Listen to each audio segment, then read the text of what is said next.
Let's talk about Elon Musk. So one person, Elon Musk specifically, has been concerned about censorship, concerned about freedom of speech, and that's why he went all in on his desire to buy Twitter.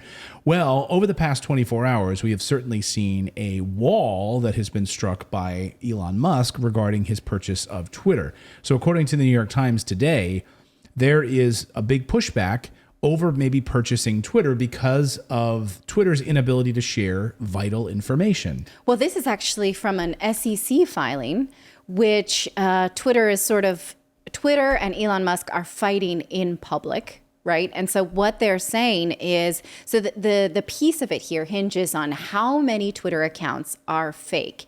And Elon Musk wants to know, how do you vet for this? What do you do about it?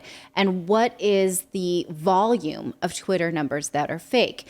They came back with his request for this and said, well, it's about less than 5%. We'll give you sort of the data, but you can't manipulate it yourself. You know, you can't look into exactly how we come upon this. We're just letting you know that this is the case. He is estimating that it's about 4 times that. So he thinks about 1 in 5 Twitter users are fake, which is interesting, right? And he is saying that I would like to get into that data myself, run my own calculations, because I don't believe you, because I don't like exactly what you're saying.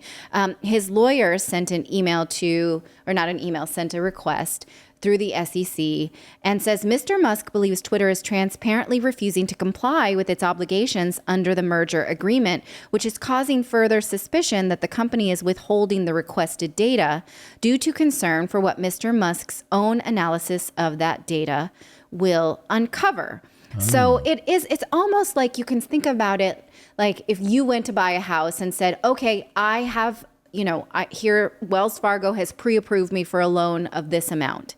And then you go and you get that house inspected, and there is a clause inside that says, well, if there's some structural, problem with the house, then the bank won't cover this. But that is not really a totally appropriate analysis, because there was not a due diligence clause in this acquisition proposal. So, whether or not he can say, hey, I'm not getting what I thought I would be getting. I'm getting 20% fewer users than I had hoped on this platform. It's not a done deal. And it's not that, like I said, there really isn't a due diligence clause here. So it's interesting that he didn't do this before. Yeah, I mean, I guess it's hard. Well, you're sort of maybe relying on this. This is where the AG of Texas now this morning coming out saying they're launching an investigation against Twitter for allegedly misreporting fake bot accounts.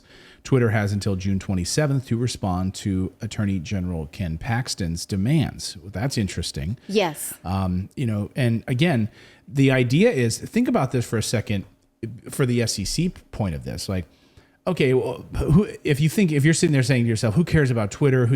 Think about all of the people that spent money on Twitter advertising because they were sold a bill of goods about how much they were... About how many eyeballs they would reach. Right. And if you find out that the eyeballs that you're reaching are total fake accounts, they're not real at all. They're bots with no eyeballs. They're there just to inflate these numbers artificially to make it seem like it's a bigger platform than it is. That's a big problem. Sure. That's fraud.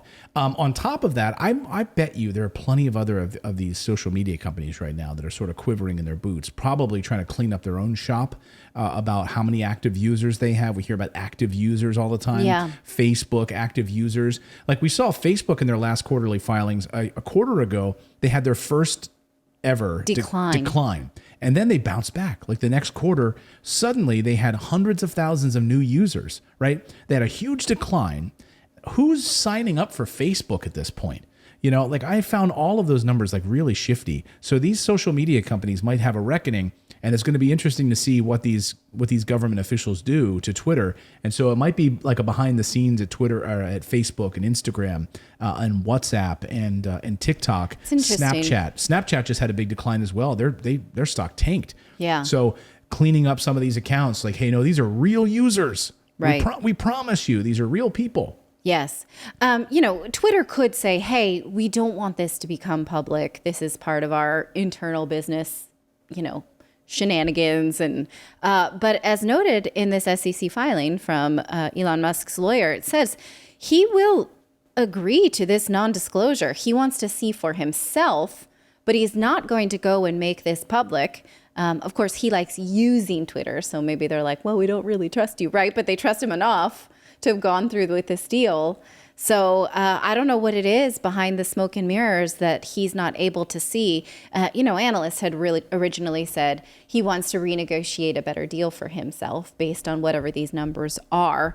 Perhaps that's the case. And he can rely on this funding piece, right? Because he said, I am securing all manner of funding.